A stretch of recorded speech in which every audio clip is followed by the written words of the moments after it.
Surprised to see me? It certainly has been a while since I've done one of these video reports, but I figured, what the heck?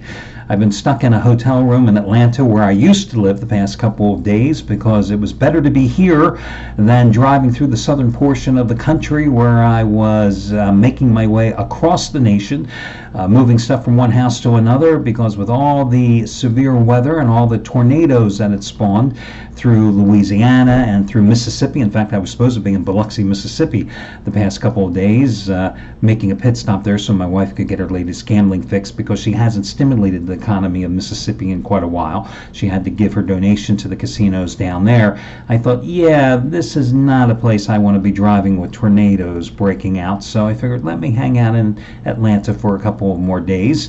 But hey, at 8 o'clock in the morning on a Sunday, I figured I had nothing better to do. Let me shoot a video report. So I'm going to talk about the early game between Kansas City and Houston, and an early college basketball game, Michigan State and Purdue.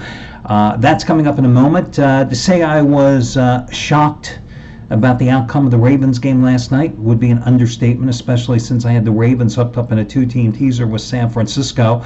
I didn't like the Ravens straight up in that game because I was worried how they would come off the lengthy layoff, laying the big number against Tennessee, but I certainly didn't think they'd play so poorly and lose the game in such a disastrous manner. But the one thing that had me concerned going into that game, and always bothers me in the divisional round of the playoffs, and in years gone by, it really always came to the forefront when the New England Patriots play, is that when you have these divisional champions playing, you know, they earn that right to get that first round bye because they played well during the regular season. 9 times out of 10, the final week of the regular season, that game was rendered meaningless, and that means the coaches treated it like a preseason game and they rested most of their starters. So in this divisional round, you have teams coming off a bye week, and the final week of the regular season, they rested most of their starters. So you have teams that haven't played a meaningful game in over 2 weeks. And that's great for guys, the veterans, who have gone through a grueling season. But what bothers me is that when you have teams that have their success predicated on finely tuned offenses, well, that is a trouble spot. So when the New England Patriots, not this year, but in years past, when Tom Brady and the guys were just putting up points left and right, if you think back, generally, the first game out of the box in the postseason, they sometimes struggled.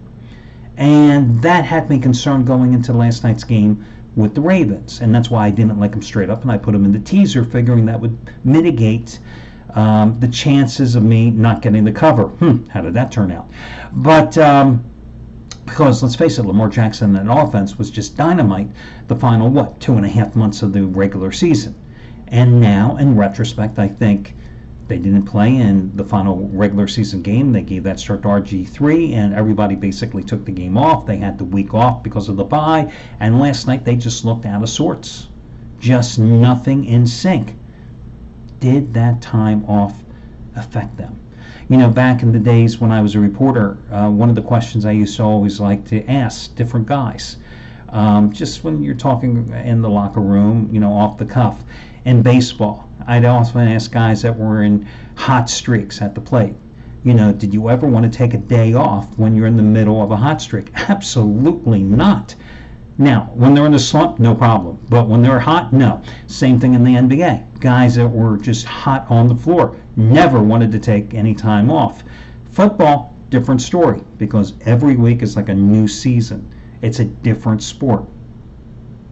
But you just got to wonder, when that team, again, when their success is predicated on an offense that is a finely meshed, finely tuned unit, when you have 2.5 weeks off before you take the field again, and you're playing an opponent that is coming in with momentum like the Titans had, you see what happened last night. So let's talk about this game between Kansas City and Houston.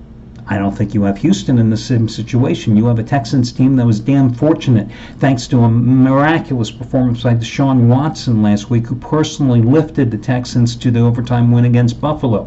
And in retrospect, Did the Texans win that game, or did the Bills lose that game? Now, we know what happened the first time these two met, right? We know how the Texans won that game. Was it 31-24 back in week number 6? But remember, Patrick Mahomes was basically playing on one leg that day, and he re-aggravated that injury.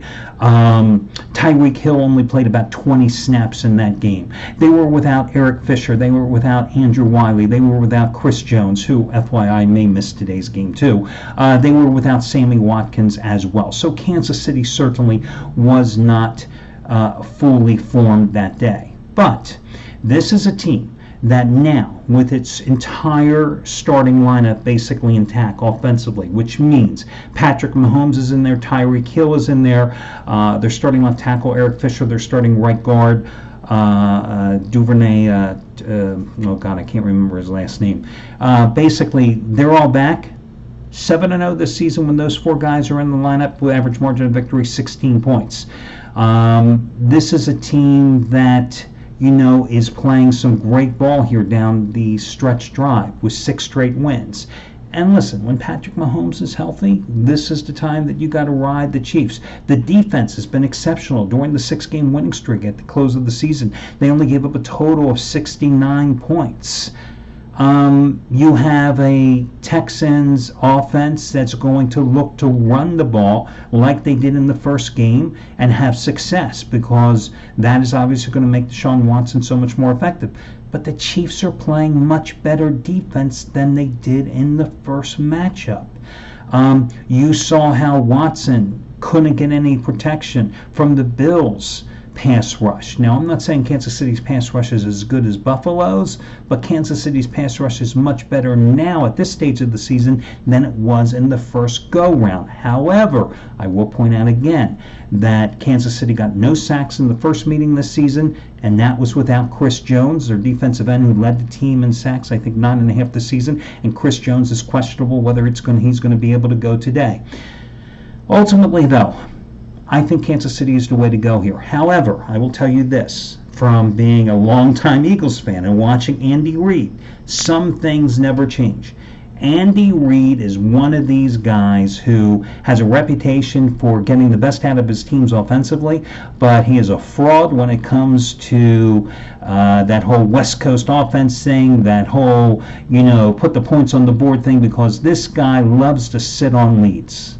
And the minute he gets a lead, suddenly he likes to dial back, and he gets too conservative for my tastes.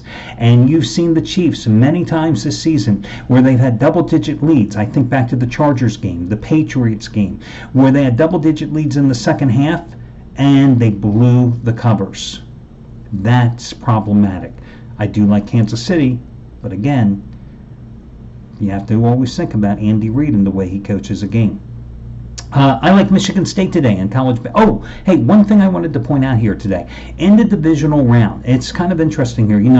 Favorites, 3-1 against the spread last year, and of course they went 1-1 yesterday. Previous 14 postseasons coming into this year, the Road Dogs, however, were 32, 23, and 2 against the spread. And of course the Road Dog covered last night, won outright with the Ravens.